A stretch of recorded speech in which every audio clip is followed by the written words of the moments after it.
Hello, my fellow readers. Today I'm going to be talking about Innate Magic by Shannon Fay. This is a new fantasy series. This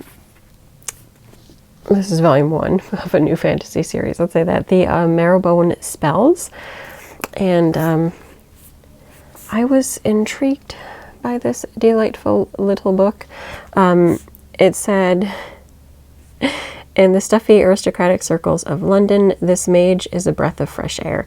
Delightfully cheeky, unquestionably charming, and sometimes maddeningly naive, cloth mage Paul Gallagher is desperately trying to make a name for himself in a reimagined post-war London, but in a world where magic is commonplace, sewing enchanted clothes is seen as little more than a frivolous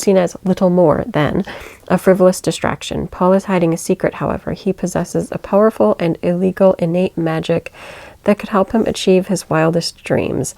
Unfortunately, Paul confides in the wrong person, his latest crush, Captain Hector Hollister, and is drawn into a sinister plot that risks reigniting the machinery of war. To make matters worse, the pretty American gossip reporter Paul just met reveals her personal quest to expose a government cover-up may be related to Hollister's magical goals. When Hollister threatens the life of Paul's dearest friend, he realizes that his poor judgment has put not only his family and friends in danger, but also the whole world. The only way to set things right may be for Paul to undergo the dangerous ritual to become court magician, the most powerful magician in the country. But is becoming part of the institution the best way to enact change in a terribly unjust society? So that's their little write-up of it. So essentially, what do I think of this book? I think one that does lay out a lot of the setup for the book, but I think the main heart of the story, which is kind of interesting that they only briefly mentioned it, is Paul's relationship to Tom, who is kind of like an adoptive brother and his best friend. The two grew up together. And also the fact that Paul doesn't just do his cloth magic when he was very young. There is the innate magic that kind of involves, it does involve like the human body. And when he's little, I don't think it was tricked, but it was kind of like a manipulation to awaken his power. But he has to then hide that, because you actually cannot use your that innate magic, because it uses the physical body or bodies. So there's a lot more darkness and depth in this book. I will say it is very fun and witty. Paul is a very charming character, and he's a little bit flighty. It mentions his crush on Hector Hollister, which is true, but he doesn't just crush on Hector. He also crushes on Verity, the gossip reporter, who has a whole narrative in there too. Her story is not just that part. It is really integral to the whole plot. Just like Tom is woven throughout the whole thing. And a big part of where the series is going has to do with those two characters and their importance. But, when you're doing a synopsis, you can't really, a synopsis, you can't really, get into, the key components in there. And I'm not going to spoil all the ins and outs of it.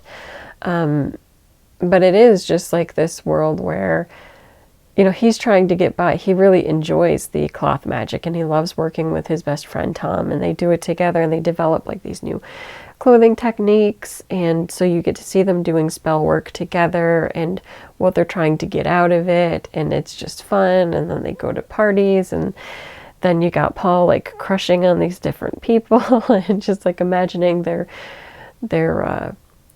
relationship perspective together. And I think his wishy-washiness and that concern, being swayed and moved to different people, is what gets him into a lot of trouble. He's kind of a fun character in that way. There are some very dark things that occur in this book that I cannot get into because it's part of the spoilerific,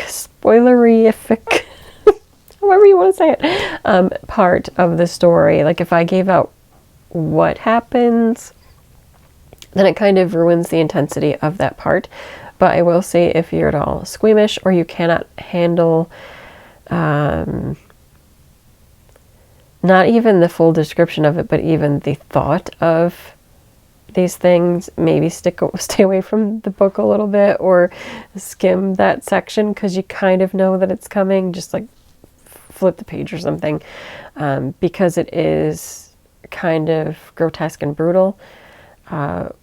What has to occur just because of magic and the way that the magic system works for this particular branch of magic. So not when he's doing his clothes stuff, that's fine. You'll get enough prep work for when it comes to other magic that you might want to be like, whoa. But I do look forward to seeing where this series goes, because at this point, where it leaves off, well, for one thing, you definitely want to read on. I want to know like what happens with certain relationships, and how that's going to evolve or devolve, as the case may be with Paul, because like I said, he's a little bit flighty, wishy-washy, and by the end, he's kind of more determined to make a go of things and be more serious of a person. But I don't know how that's going to play out. I'm very interested in seeing. The second book is on the way, I believe, for this year.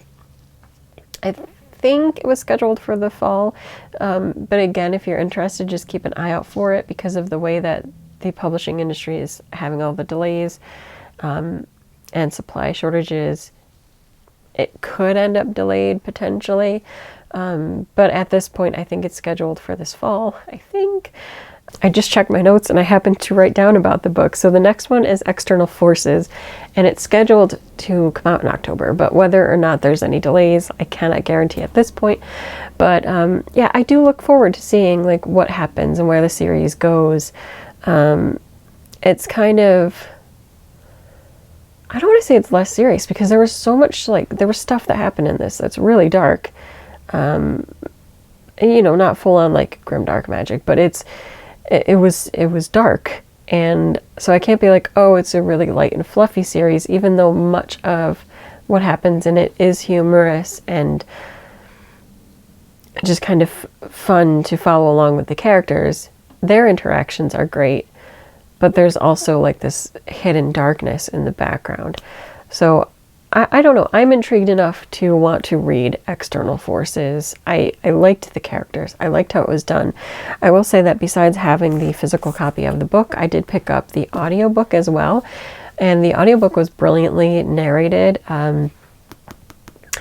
Paul is from Liverpool, and so there was a great like Liverpudlian accent that was given in the narration, and I thought it was really fun. Like, just listening to it was a lot of fun. It was a joy to have that experience as well.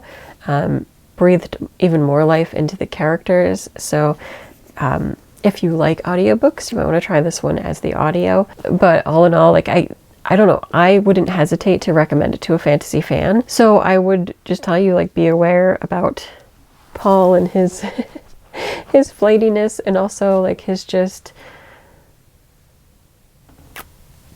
kind of vibing with people, which is fine, other than you get frustrated because you're like, Paul, 2 seconds ago you were really into this guy, and now you're like, this person is the love of my life. Can you just decide, like, can you hold your interest for longer than 2 seconds with people? Because you weren't really sure like how his emotions were going to impact his choices and what he was going to do. And it was very frustrating, but also very human, you know, because people do have a tendency to make sometimes poor decisions based on people that they're interested in order to impress them. So I don't know, you might have fun experiencing that whole thing, because he was a fun character. Yeah. That's all I'm going to say, because it's fun. You've heard the synopsis on the back. You've heard my thoughts on it. I thought it was fun. Yeah. If it sounds like something you might like, pick it up. And I believe this is Shannon Faye's debut work. I don't believe, other than like short publications, there's been any other work. And she is from Canada, so it's very fun. Yep, this is her first novel. So if you want, or if you are a challenge seeker, a challenge doer like me, and you need a debut novel, Innate Magic would fit that bill. Also, if you need like adult fantasy or anything like that for a reading challenge, there you go. Or LGBTQIA plus representation. Again, Innate Magic would fit that bill. So if you're looking for a good read, go ahead and pick this up and give it a try. That's it for this video. Until next time, bye.